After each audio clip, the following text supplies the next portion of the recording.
pourquoi ce sont les hommes qui ont le plus de chances de se suicider? Pour répondre à cette question qui est très complexe, j'ai décidé de me baser sur la piste du statut social. Et on verra à quel point le statut social a une importance majeure dans notre estime de nous-mêmes. Tout d'abord, le statut social est quelque chose d'universel. En effet, selon David Buss, un expert en psychologie évolutionniste, il a publié que le statut social était universel. On peut le retrouver d'ailleurs dans cet article-là.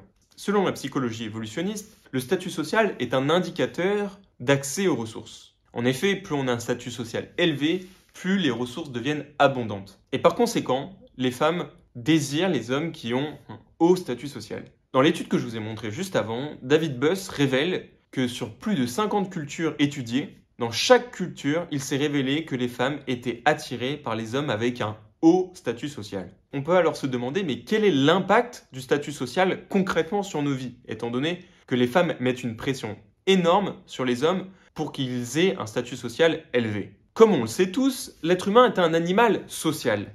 Et par conséquent, s'il est social, cela veut donc dire qu'il dépend du groupe dans lequel il est. Par exemple, des études qui vont s'afficher juste ici révèlent que pour des personnes déprimées qui s'investissent dans des groupes, plus ils s'investissent, plus leur perception qu'ils auront d'eux sera celle du groupe. De même, une étude réalisée aux États-Unis à Ameda County, si je prononce bien, a montré que plus une personne âgée avait des interactions en face à face avec des gens, plus sa probabilité de mourir était faible par rapport à des personnes qui, elles, ne voyaient pas grand monde. Leur relation sociale ou leur manque de relation sociale prédit avec précision leur mortalité. Et c'est indépendamment du fait de leur santé, de leur état physique ou de leur état mental. C'est incroyable. De même, John Cacioppo, dans son livre Loneliness, a montré que les gens qui sont rejetés de groupe ont plus tendance à punir les autres personnes et à moins donner d'argent aux personnes dans le besoin, dans la rue par exemple. Ces premières études et expériences nous montrent déjà que les relations sociales que l'on a ont un impact sur notre bien-être, sur notre mortalité et même sur notre comportement vis-à-vis du reste du monde. Une autre expérience a été menée où on a demandé aux participants de tester les saveurs de biscuits aux pépites de chocolat. Au début du test, on demandait aux participants de choisir 2 personnes avec lesquelles ils aimeraient travailler. Certains ont été informés à tort que personne ne voulait d'eux. Et vous voulez savoir ce qui s'est passé? Le premier groupe qui a été rejeté a en moyenne mangé 9 biscuits de plus et ont affirmé que les biscuits étaient meilleurs que le second groupe. C'est-à-dire que notre perception du goût, nos sens, nos ressentis va être impacté par les autres. Lorsque notre vie devient un échec, nous tombons malades, nous sommes antisociales, nous nous isolons. Comme Cacioppo le dit, en tant que créatures façonnées par l'évolution, nous nous sentons en danger lorsqu'on est seul involontairement, alors qu'à l'inverse, nous nous sentons en sécurité lorsqu'on est dans des groupes et qu'on est accepté. Maintenant qu'on a vu l'importance du groupe, on va pouvoir se concentrer un peu plus sur le statut social. Donc tout d'abord, l'épidémiologiste Michel Marmot a exposé l'énorme impact que notre statut social avait sur notre santé. Et d'ailleurs, je vous invite à lire son livre The Status Syndrome, qui est vraiment excellent. Il a étudié l'impact du statut social sur les services britanniques.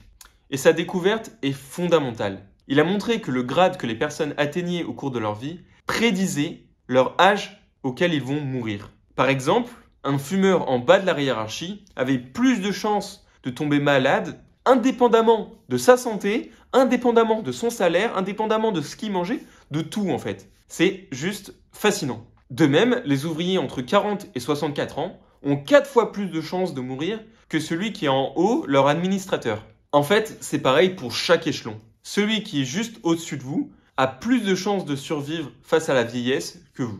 Et en fait, ça va au-delà de nous, êtres humains, ça s'applique aussi sur toutes les espèces animales.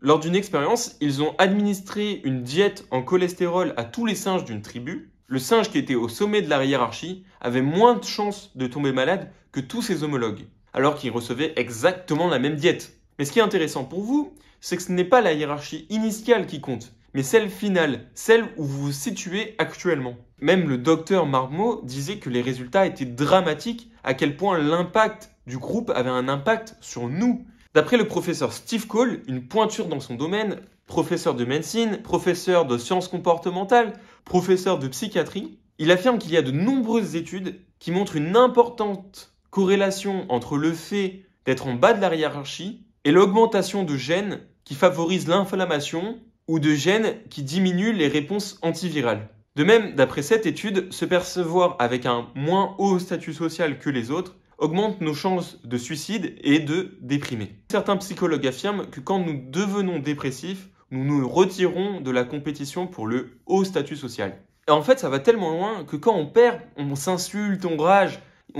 On a même inventé une expression « mauvais perdant ». Selon le sociologue Dr Manning, il affirme que les personnes qui se suicident ressentent une infériorité dans leur statut social par rapport aux autres, et notamment lorsqu'ils sont très loin derrière les autres. Selon lui, plus la perte de statut social est élevée, plus la chance de se suicider est élevée aussi. Après avoir dit tout ça, on comprend donc mieux pourquoi les hommes sont ceux qui se suicident le plus. En effet, la pression sociale que les femmes exercent sur eux est devenue beaucoup plus importante aujourd'hui qu'un siècle auparavant. Imaginez à l'époque, vous étiez dans votre village, vous étiez peut-être pauvre, mais vous savez chanter et tout le monde vous applaudissait à chaque fois que vous montrez votre belle voix. C'était pas forcément la meilleure voix qu'on ait pu entendre, mais c'était la seule et donc forcément vous recevez des applaudissements. Le problème, c'est qu'aujourd'hui, avec l'arrivée des statuts sociaux, vous n'êtes pas en compétition avec l'ensemble des gens de votre village, mais avec l'ensemble du globe terrestre. Si vous ne savez pas chanter comme les plus grands chanteurs du monde, mais vous êtes invisible en fait. C'est devenu une norme, voire le minimum acceptable. On ne regarde plus que les 1% des gens. Un exemple concret, nous ne retenons que les personnes qui ont marqué l'histoire. Albert Einstein, Jules César, Mozart. La compétition n'a jamais été aussi rude qu'aujourd'hui.